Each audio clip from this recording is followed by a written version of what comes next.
BJP नेता राम कदम इस वक्त हमारे साथ जुड़ चुके हैं। राम कदम जी, बहुत बहुत स्वागत है आपका टाइम्स ऑन अब भारत पर। सर, याकूब मेमन एक आतंकी का आखिर महिमा मंडन क्यों किया जा रहा है, और जिस तरीके से उनकी मजार को, उनकी कब्र को सजाया गया, उसकी कब्र को सजाया गया, इसको लेकर आप क्या कहेंगे? कौन इसके लिए जिम्मेदार? देखिए, सारा कुकर्म जब महाराष्ट्र के मुख्यमंत्री उद्धव ठाकरे जी थे और उनके साथ शरद पवार जी और राहुल गांधी जी का दल सत्ता साझा कर रहा था, ये तीनों के अगुवाई में ये सारा महिमा मंडन हुआ है।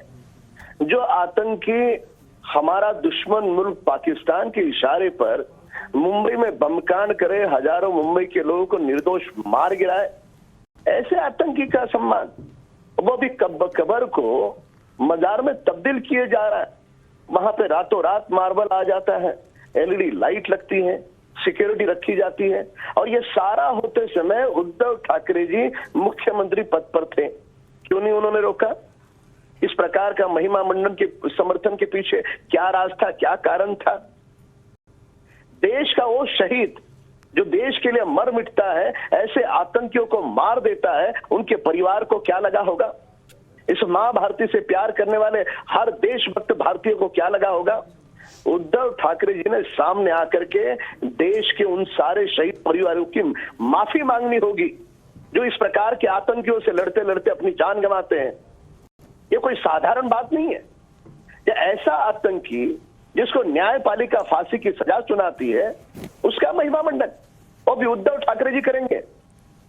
बाला साहब ठाकरे जी की विचारधारा उन्होंने त्याग दी, दूसरी ओर कहते हैं हमारा मुंबई से प्यार है। लेकिन राम कदम जी, ये तो कहते हैं उद्धव ठाकरे की हिंदुत्व की बात वो करते रहेंगे, असल हिंदुत्व जो है वो शिवसेना ही आगे बढ़ाएगी, और वो अभी भी बाला साहब ठाकरे के पदचिन्हों पर चल रहे हैं। बावजूद इसके जब ये तस्वीर सामने आई है तो जाहिर सी बात है सवाल उठते हैं, और माफी भी उद्धव ठाकरे को मांगनी चाहिए। अगर उनकी जानकारी में नहीं है ये बातें और फिर भी उनके पीठ पीछे किया गया है, तो भी उनको देश से माफी मांगनी चाहिए।